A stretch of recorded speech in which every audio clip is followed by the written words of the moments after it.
Belarus has Russian nuclear weapons on its soil. Even though Belarus is not supposed to be a nuclear nation, Russia did transfer nuclear weapons there.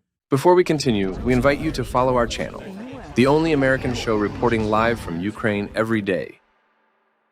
We go live to Ukraine for our daily check-in with Joseph Lindsley. How are things, Joseph? Well, it's calm here in Kyiv, although everywhere you go in the city, you hear the buzz of generators because of those recent attacks. There is pretty significant electricity problems. And, I did not mention to you yesterday when I was talking about those attacks that happened Monday and Tuesday, that in the far south of Ukraine, in the city of Kryvyi, which actually is President Zelensky's hometown, it's one of the longest cities in the world. It's like 120 miles long. It was built along mines, and the Russians directly hit a hotel. In that hotel, as is common, you have aid workers and you have foreign journalists.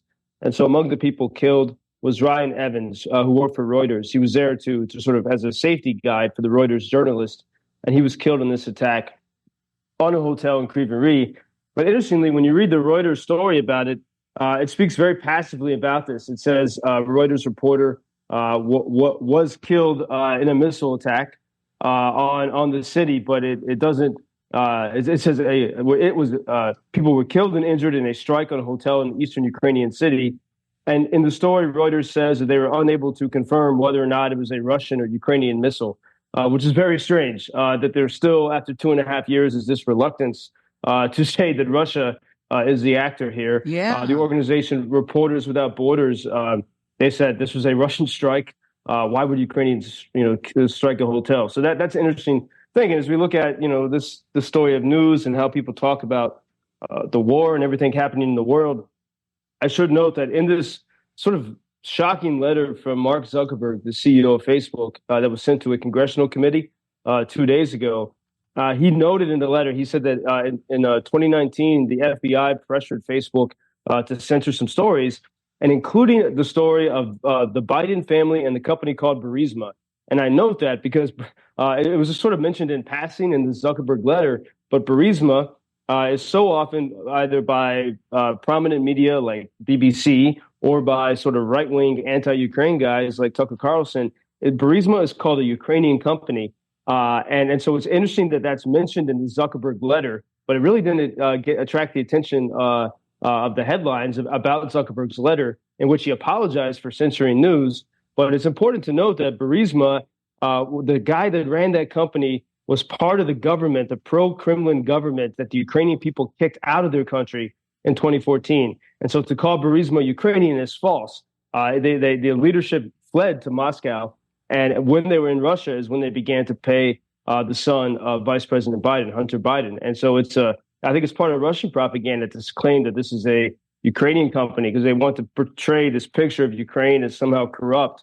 But an important thing to note that company, the leaders of that company, were kicked out by the Ukrainian people in 2014 when they took back their nation during that revolution. And as we look at some recent developments happening, there's the nation of Belarus just to the north of Ukraine, and it's allied with Russia. It's the only totalitarian nation that's within Europe besides Russia. Nothing really has changed there politically since the breakup with the Soviet Union. They've had the same president since 1994. And they've let the Russians attack Ukraine from their soil.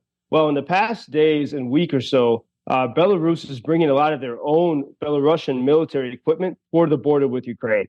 Tanks, armored personnel carriers, and trucks. So people are watching this to see, is Belarus preparing to use their army to help Russia? And by the way, Belarus has Russian nuclear weapons on its soil. Even though Belarus is not supposed to be a nuclear nation, Russia did transfer nuclear weapons there. And so there's a lot happening there. And if you just go directly to the east of Belarus, a little bit north of Kyiv, if you go straight up the Dnipro River, you get to Chernobyl, which, of course, is the site of that nuclear disaster.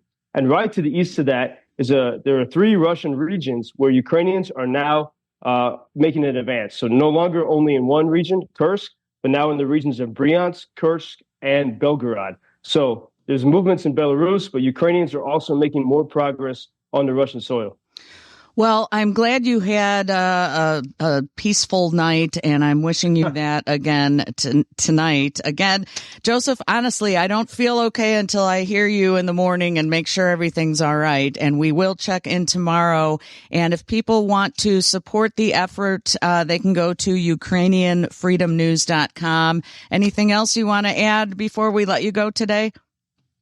Wendy, as always, it's great to have these check-ins for me to make sense of everything that's happening and to know that people are listening over there in Chicago. Absolutely. Joseph, we'll speak to you tomorrow. Again, UkrainianFreedomNews.com is where you can go. Thank you for introducing Ukraine on your social media pages.